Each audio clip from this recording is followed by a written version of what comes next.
Okay, so I'm writing this book. This is a narrative. This is my story. If you want to know my story, this is what it is right here.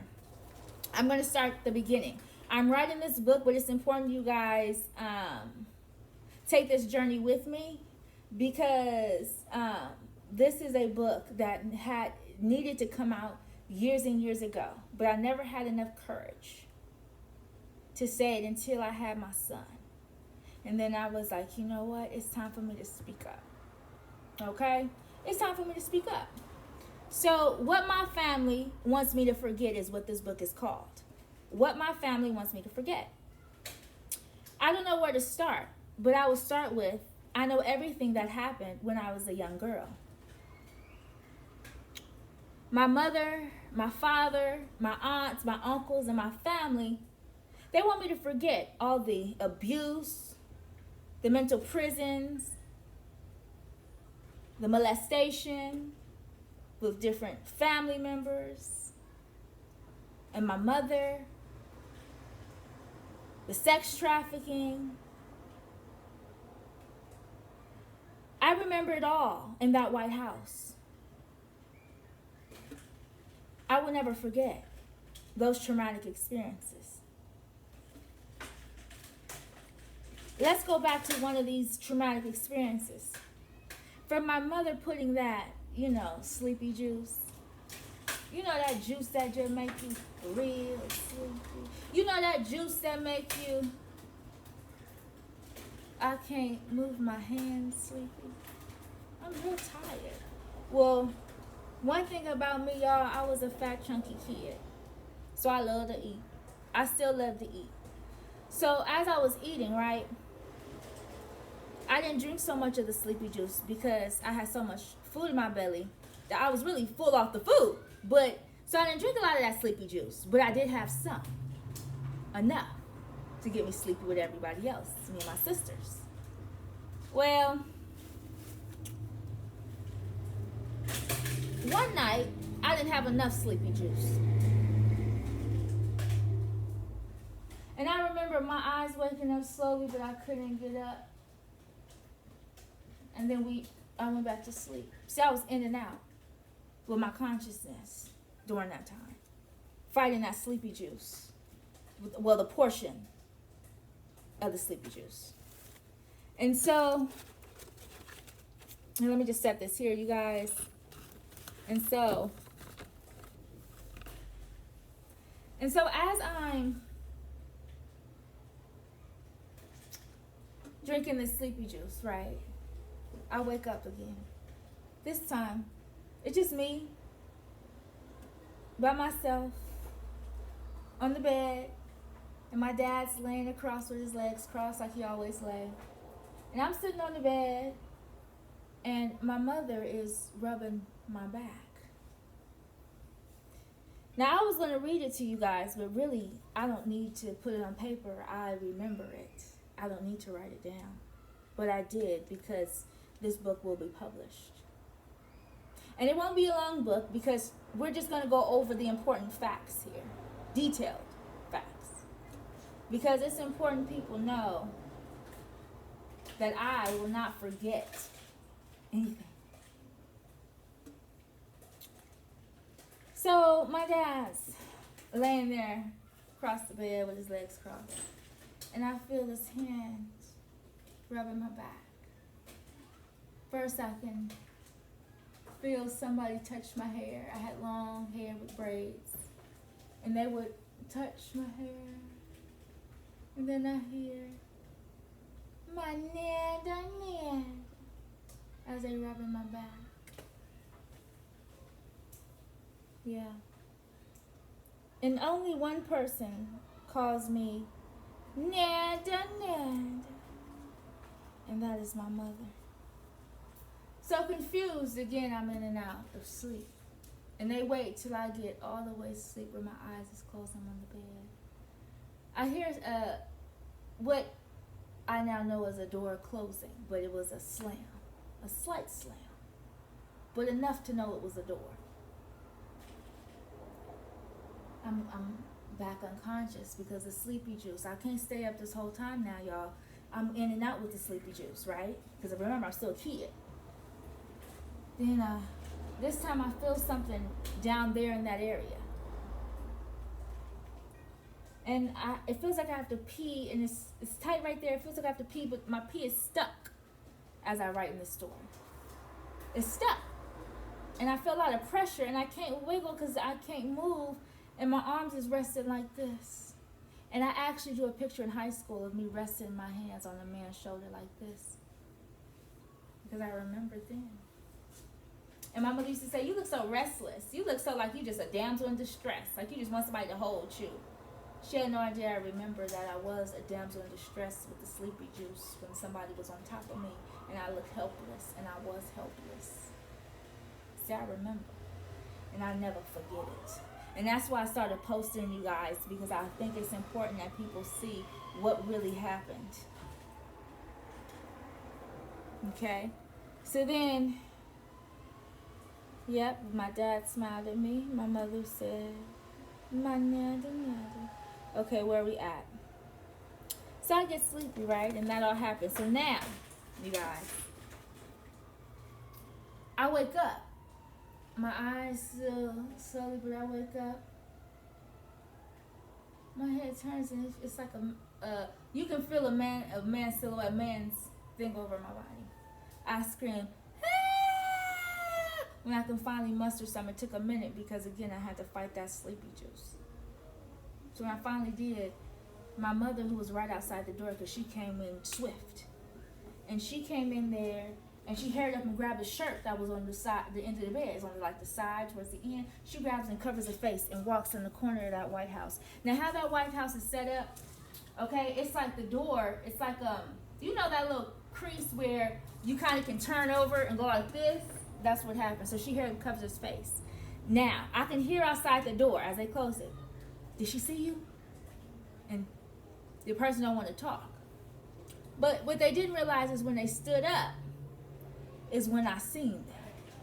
And when they stood up, see, this person had a real tiny waist with a keloid on its back. And you know who has a back like that? And a head shape in the back? Similar to mine? My father. So then I had to replay that back because it had the shape of my dad, right? He still had his jeans on. So I seen the jeans he had on earlier that day. And I remember when he used to play Giddy Up on Your Dad's Back. He used to always be hanging off your dad's back. So I know what my dad's back looked like in the back of his head. And so he shook his head no. My mother had me stay in the room for a minute before she came in. And at that time, I had drank some more sleepy juice.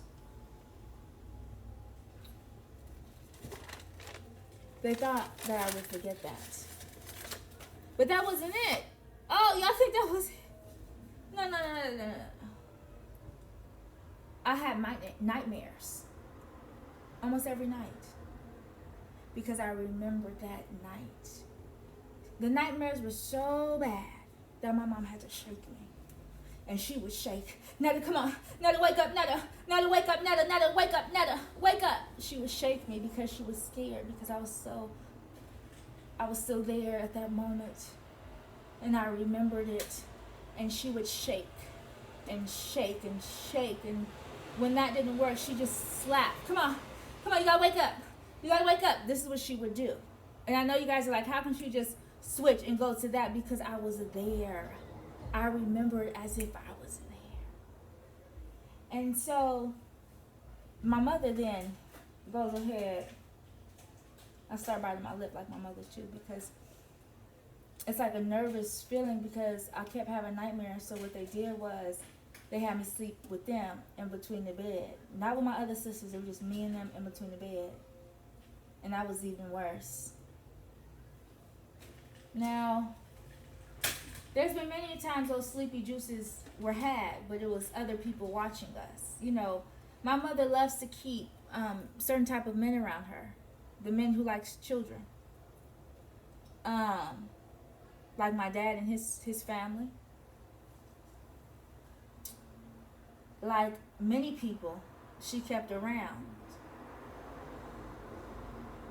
her all the time because she was into that. So, you know, it triggered me when I was pregnant, and I went and I saw some man talking to my mom, and she had the kid she babysit on her lap. I won't say their name because they're still children, rubbing on her hair and talking to the man. It triggered me so. Because I was like, wanted to vomit. Because I remember I was that little girl sitting on mom's lap. I was that little girl being caressed by my mother when there's another man around.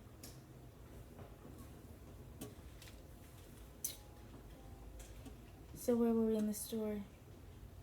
Because this is what happened. I don't need to write it down, but I wrote it down because they really want me to forget. Like, they are trying so hard for me to forget, you guys. And they want to paint this narrative for me. But you really don't think, you think I won't forget that? See, my mom never showed me much affection, but when she did, it was those times. So I will never forget that. See, it's like Stockholm Syndrome, because it's like all we have is our mothers. So because that's all we have, which they make sure of that, who else do you call when you need something or when stuff gets haywire? All you have is your mother. And she makes sure of that. You know that all you have is her. She let me know that at a young age. And she kept control, as she says, over people. My sisters, we all have infertility issues. Which is not ironic, because my mother, even though she wants to act holier than thou and paint a narrative that she's this honest and do-good person, and she can manipulate situations and very cunning. See, one thing about me, I'm very authentic. I'm very authentic. I don't have to be cunning. I don't have to lie if you're telling the truth. Why do you have to be cunning? Why do you have to lie? Why do you have to paint another narrative for somebody else if you're telling the truth?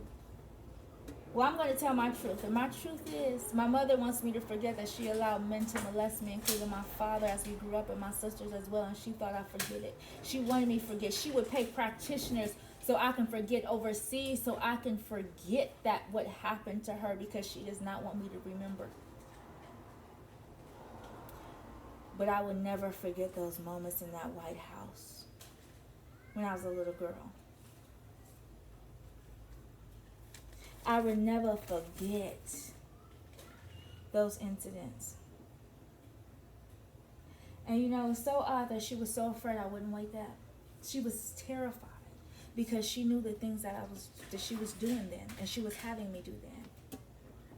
But wanted to paint me as a sexual person. Why, low-key, you guys, sex trafficking is real. Sex trafficking is real. They just find cunning ways to do it. My mother is very, very smart, very brilliant. But somebody missed the ball in checking her track record. Somebody missed the ball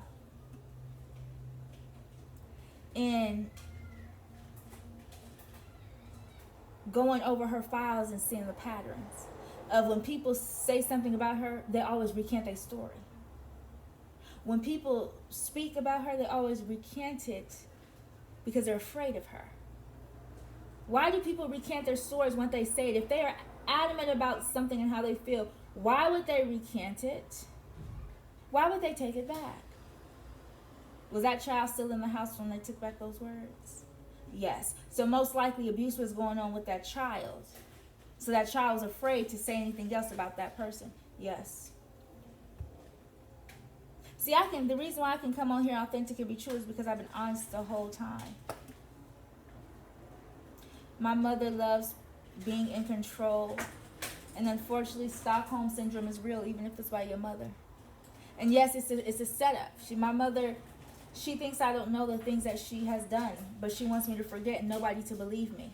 Oh, y'all, she wants nobody to believe me. She has tried so hard. But do you guys know something?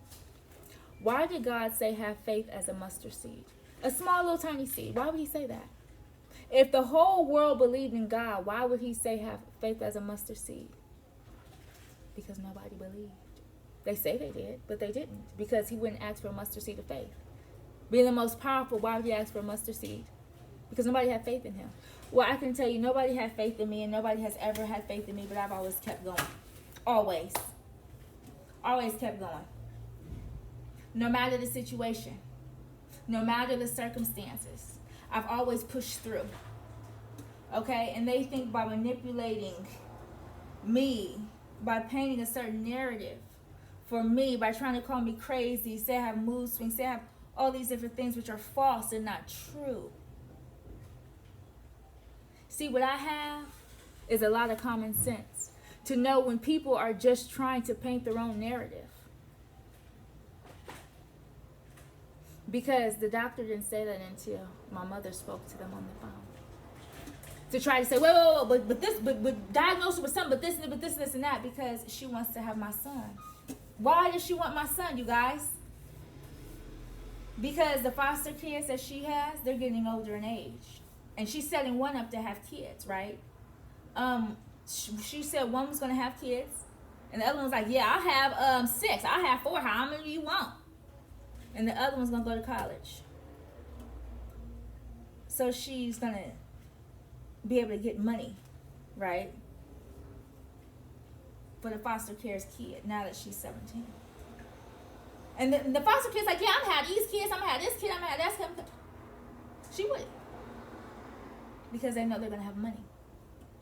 And that's what this person lives by. BMWs, Mercedes, money. Money gets this person. Y'all know I'm the opposite. Y'all know I was about to get free products. And that, you know, that cost me lots of money to get that stuff, having shipping, have to do the inventory and all that stuff, and the weight and the scales. Okay? I don't live for money. So,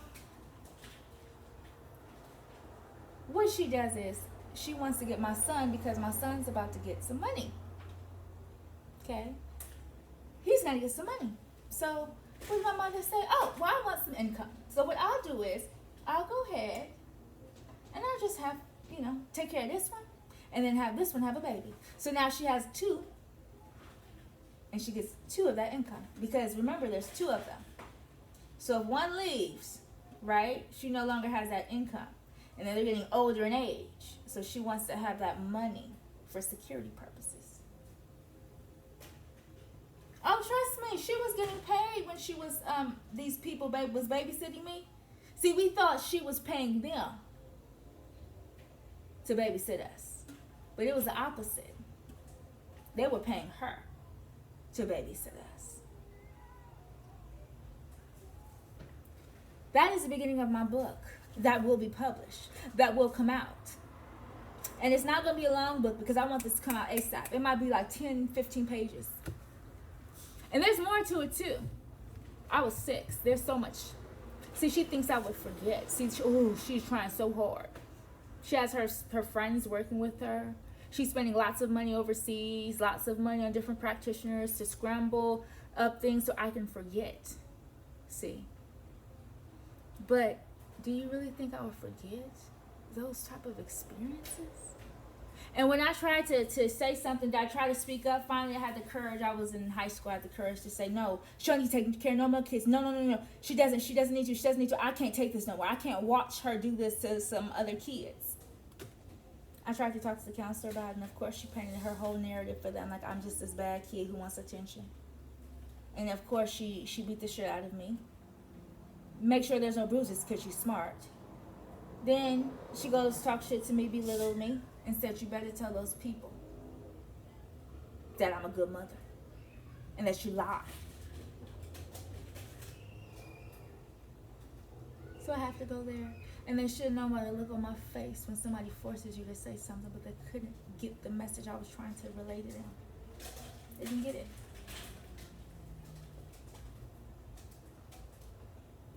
But I tried to talk to them. And everybody had doubt. Nobody had faith that for mustard seed. Nobody.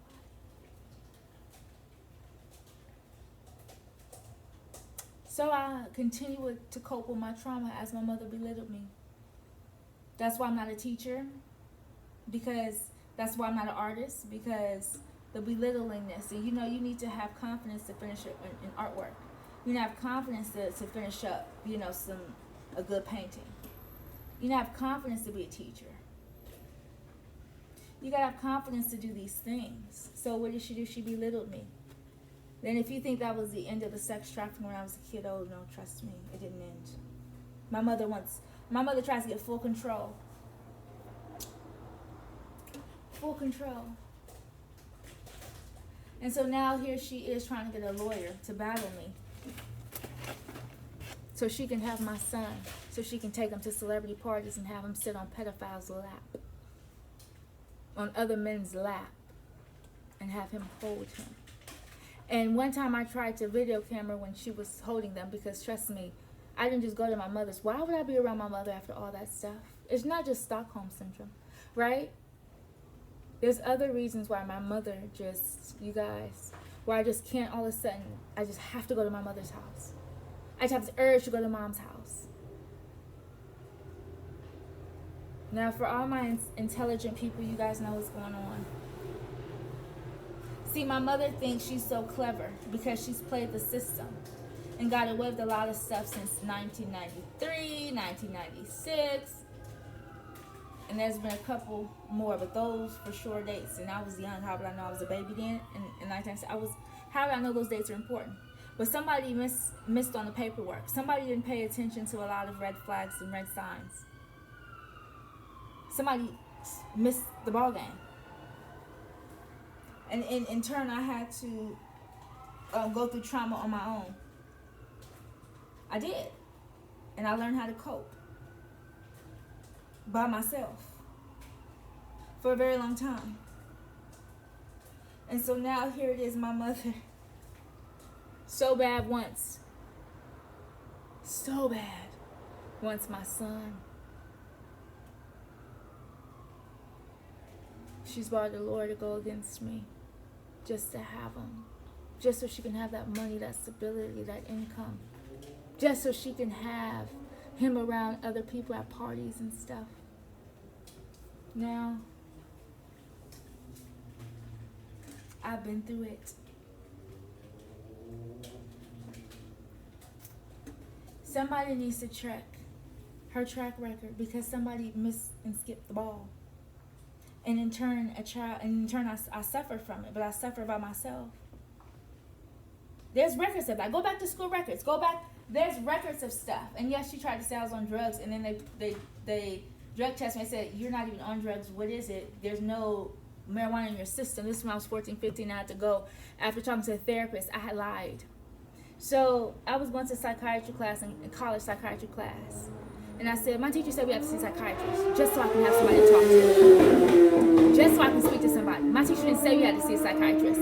I need to speak to somebody because I want to tell them. I want to get it out. Because as you're studying psychology, you're seeing how, wow, this is not good behavior my mother's been treating me like, and it has affected me. You see it right in your psychology class, because I was taking college psychology class.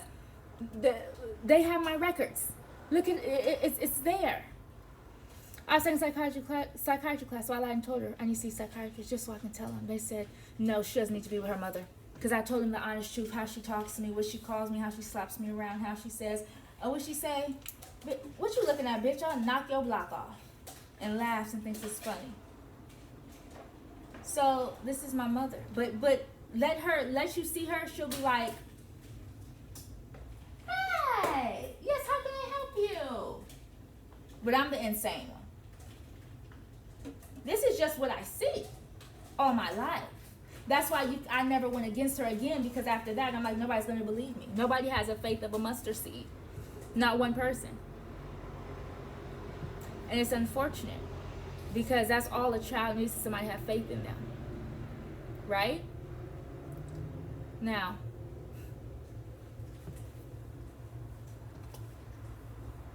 my mother thinks I don't know what I know.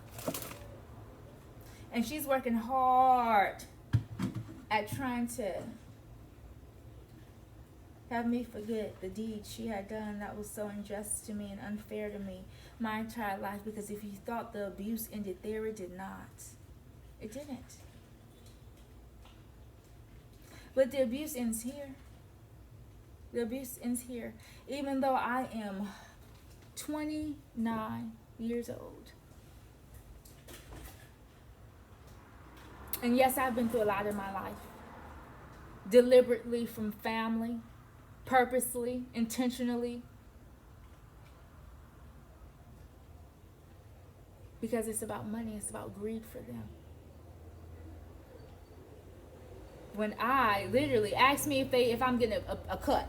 No, it's everybody else is getting a cut of the money, right? Everybody. When I'm the one who went through all that stuff back then. And had nobody. So the only reason I'm discussing this with you guys today is because I'm writing the book. And this book is what everything I say is going to be on paper. I really don't have to write it. I can just, at this point, you know, we have YouTube. Things are so much quicker to just go ahead and speak to you guys about it. But I want to keep it for my son just when he gets older. I guess not for him to know, not this part of the book, but it'll be a different kind of book, right? Because I don't want him to know these kind of details, but I do want him to know a different book. But just so he can know a different narrative of me. This one will be different. This one just to tell my story. But I want to tell a different story for him because people love to create narratives for other people after putting them through things, right? When that is not the case. Especially not for me. So, as your teacher, of course, I'm theatric. We have comedy, we have fun, we laugh, we cry. We do those things because as teachers, when you have a student teacher, the student is a teacher, the teacher is a student. Right? So you share that bond. And most people don't understand what a bond is, so they don't know. But we bond when we laugh together. We bond when we communicate. And even though people are on the other side of the screen, listening is a form of communication. Period. Like everybody wants to act like what I say, they just don't understand. Like what I say is so taboo, but if you really listen, right, they will understand what I'm saying. So that is just something that I want to talk to you guys about. And yes, it's emotional, but I've learned how to cope with it. Like that's what I'm saying. Some things I'm not emotional because I've learned how to cope. It's been years I had to cope with that. Years by myself. So I cope by drawing. And I drew that picture. It's a big picture. And it's in the top of the garage on the refrigerator. I can tell you where it's at. It's in our house. On top, yeah. It's a big, and it's blue all around it, and it was links. It was chains wrapped around it. Ooh, I even linked the chains wrapped around me and my father because I felt stuck because I couldn't get up. So there's, you guys, there's chains. But you know it's generational, right? The chains usually mean generational as well. So, but again, his other family members get down like that. How many people in our family have been through that? Check the track records. How many people in our family? I can name so many people who's been molested and nobody spoke up. Everybody was scared to speak up because they were too popular or they convinced everybody that they're a good person. My family have been doing this for many, many years. Even before I was born. On my mom's side and my dad's side. I'm just happy to be caught in the middle. But who I won't be caught in the middle is my son. And I know everybody's trying to paint this narrative, but I can tell you one thing, I'm honest. Because what do I have to lie for? You guys are not going to beat me like my mama beat me. Y'all can't beat me like my mama beat me when I was a kid. And the pain I felt when she was just beating the shit out of me. So I want to tell this story. And I'm going to continue to write my story because I will never forget. Oh, I'll never forget. Ever.